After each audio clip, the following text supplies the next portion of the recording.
Gaming is a worldwide phenomenon, a cyberspace where individuals can instantaneously escape their lives, become a character, befriend a community, and be released from their immediate reality. It is a concept that sounds sublime in theory, yet has a far more sinister and innocuous aspect that sugarcoats a world of gambling, in which all that glitters is not gold.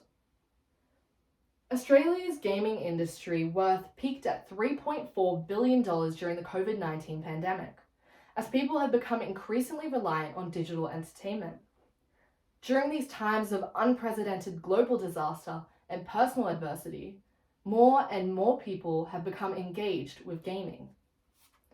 Gaming genres range from simulation games to action and adventure, and appeals to everybody from cradle to grave.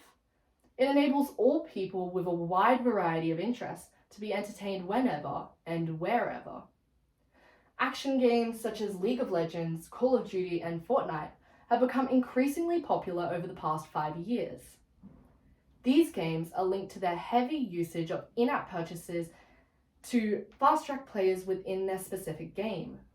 As a result, a world which used to be used as an escape has now become a form of financial quicksand, where companies manipulate their consumers to, in essence, gamble within games. The recent Four Corners documentary, Are You Being Played?, explored the extent to which gaming industries are responsible for the increase of gaming addictions in the past decade and the increased rate of financial loss for gamers. The documentary uncovered the techniques that franchises use to draw in players and increase their playtime. Popular techniques include mystery boxes, in-app purchases, and daily notifications. Through these methods, companies are heavily contributing to the debilitating effect of gaming addiction, and their involvement needs to be addressed. These techniques take advantage of individuals who are vulnerable to addiction and compulsive behavior. It means that people that were once semi-stable now fall into the depths of a gaming addiction. People most susceptible to falling into this state include people with mental illness, people with an addictive personality type, and people who feel as though they lack control within their lives. Consumer techniques simply blur the line between gaming and gambling. The most notable and successful technique being mystery boxes, a gambling exercise that has been heavily advertised in games such as Clash of Clans and Destiny, where players are told that there is a possibility they could get a very rare item in a game which would give them an advantage over other gamers. This is not a promise, and is rather an unlikely hopeful prospect. The likelihood of getting an average item is much higher, yet this is not advertised to the player.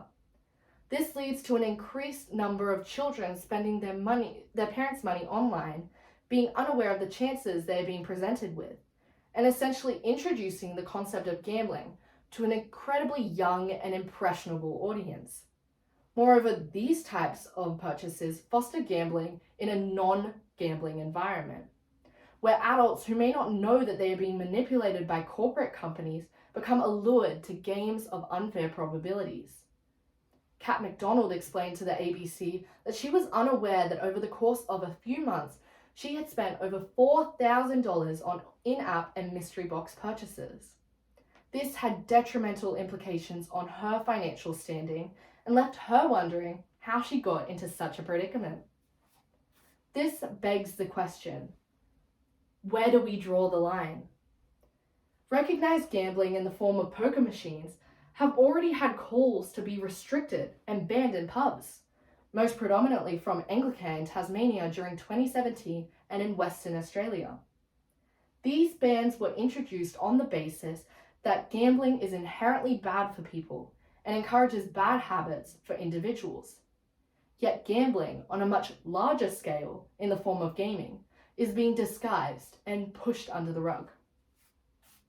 When do we pull the plug? When is enough enough?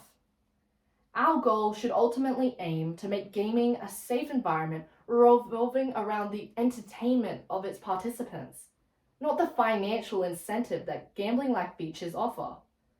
We have the power to change the industry, But to create change, we need to be aware of the impacts of gaming tactics. So how do we do this? Firstly, it is important to recognize the significance that media literacy plays in the safety of consumers online. Players need to be aware of how companies are manipulating them and be aware of the detrimental effects of these tactics. Secondly, companies need to add features and disclaimers to ensure that their consumers are aware of the techniques being used. This could include a clear percentage disclaimer on slot machine type games, declaring the percentage and thus the likelihood a player has of getting this extremely rare item. This ensures that at a bare minimum, players are aware of the luck and gambling that they are being involved with. Lastly, games or sections of them that do involve gambling should be age restricted. It is vital to ensure that younger people are kept away from the influential and at times devastating activity of gambling.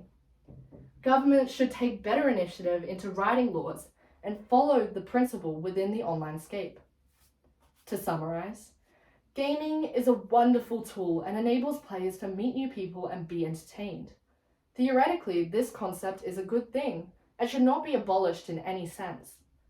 Though the negative influence of greed from gaming industries to manipulate consumers is fostering a harmful environment and further costing players financial loss.